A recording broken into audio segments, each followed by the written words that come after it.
Hello everyone and welcome back to my channel. For those of you who are new here, my name is Miranda and I am the Enchantress of Avalon. So today's video is going to be a countdown of my top 5 wintry reads in honor of the fact that Yuletide week has just started. The solstice is on Wednesday and of course Christmas Eve and Christmas Day are Saturday and Sunday, so I thought wintry reads were perfect for this holiday week. And I did do a similar thing for Halloween. I posted a top 5 essential Gothic romance reads on Halloween.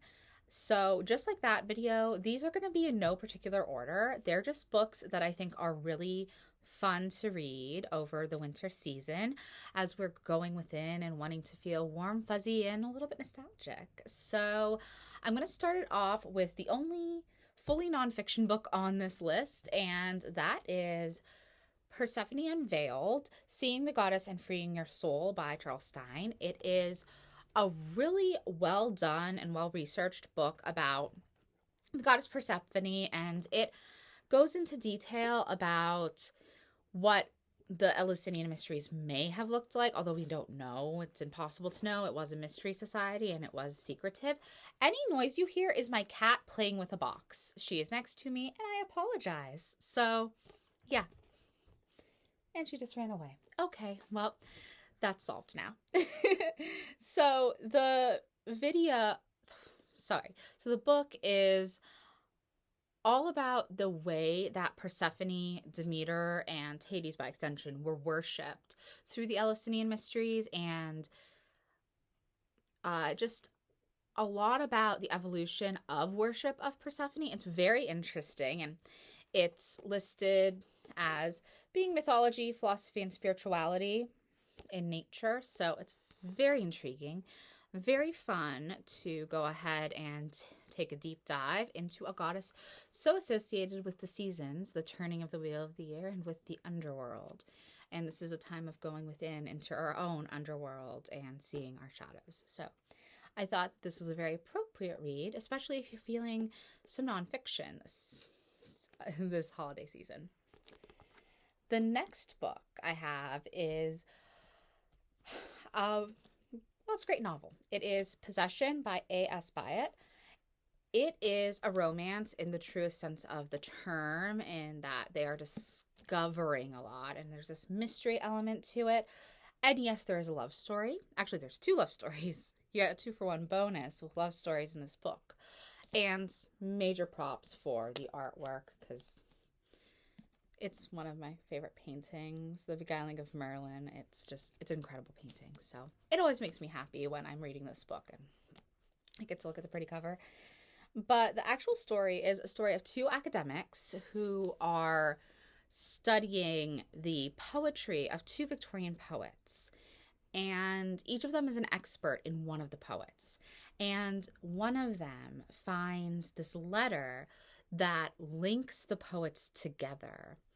And they go about unraveling this history that these 2 had together that nobody previously knew about.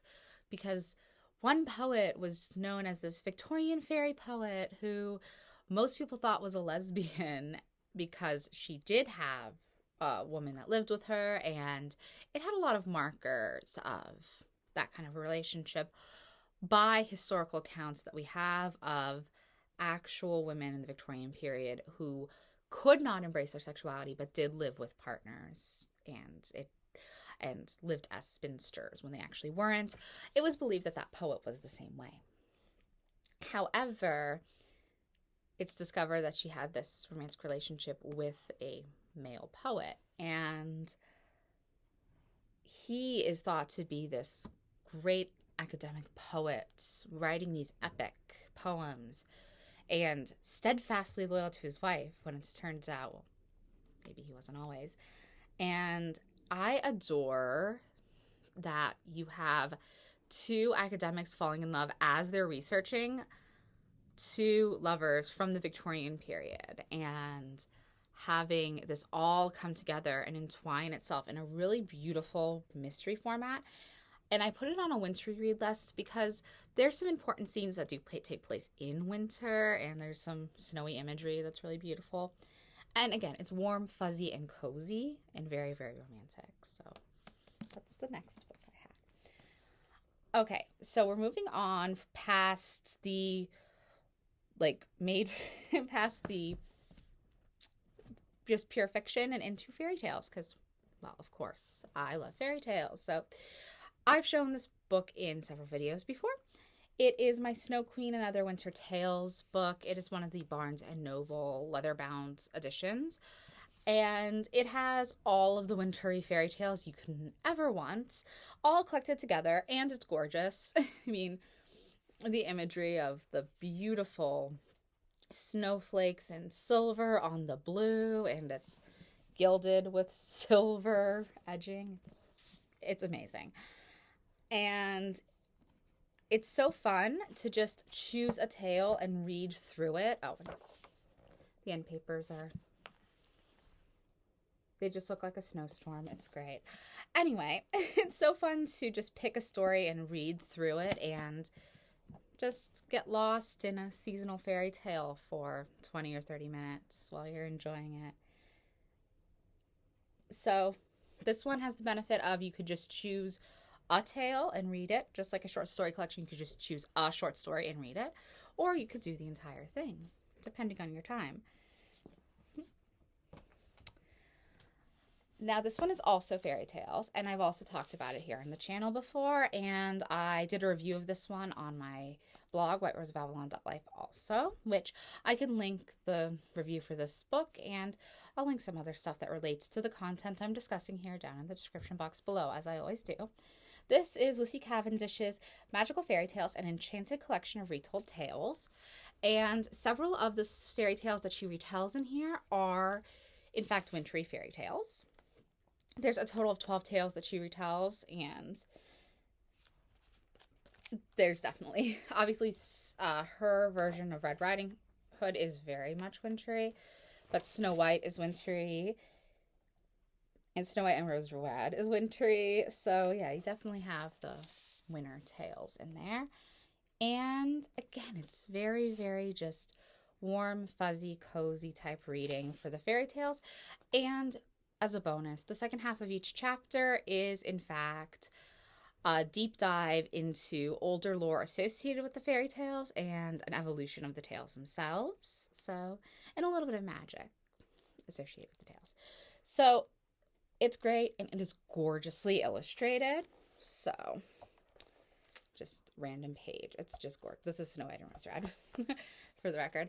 It's a gorgeously illustrated book by Jasmine Beckett Griffith. So, I highly recommend it if you want to cuddle up with a gorgeous book this winter season. And my final recommendation is a bit of a cheat because it's not one book, but 7. And it's one that, it's a series that most of us have already read, and that's the Harry Potter books. I didn't bring all 7 books out with me. I just have the first one. Because, yeah, I wasn't going to have books toppling over and trying to show all 7 on the video. And love or hate the author, I'm not getting into the drama and the dispute having to do with her opinions. I do believe that we have to separate the art from the artist. And this world is so beloved and so inspiring to so many of us that I personally don't boycott the artistic work because I've loved it my entire life and it's had a huge impact on me. And why would I deprive myself of the beauty of this universe that has been built? So if you can get past that, or if you just don't care what the artist said, what the writer said, and you can separate the two, reading these books is amazing. If you've only seen the movies, I do suggest reading the books. The movies are great, but the books just have so much more to them. There's just, I mean, you can only translate so much to a film. And there are certain characters that you will totally understand way better by reading the books. Just trust me on that. That being said, I chose to put this on a Wintery read list because, well, first of all, there's this perception of the Harry Potter films as being holiday films to begin with. And even if you go on HBO Max right now, the Harry Potter films are listed in their like holiday hub. And it has to do with this very warm, fuzzy feeling that you get from watching the films, especially the earlier ones. The first two, I do get that kind of association because, you know, one of the really epic scenes in the first film is Harry getting his invisibility cloak at Christmas, and it's, you know, the beauty of just all of the imagery of the Christmas trees at Hogwarts, and snow is prevalent in all of the movies. It's prevalent in the books as well. So I do understand that association, but of course there's so much more than just holiday films or holiday books. But for me, what makes them great wintertime reading is the nostalgia factor. I grew up reading the books, I grew up watching the movies, and rereading them is just something that makes me feel so nostalgic. And it's always fun to get immersed in that wizarding world. So this is the end of the video. I do hope you have a very happy Yuletide and a happy solstice season.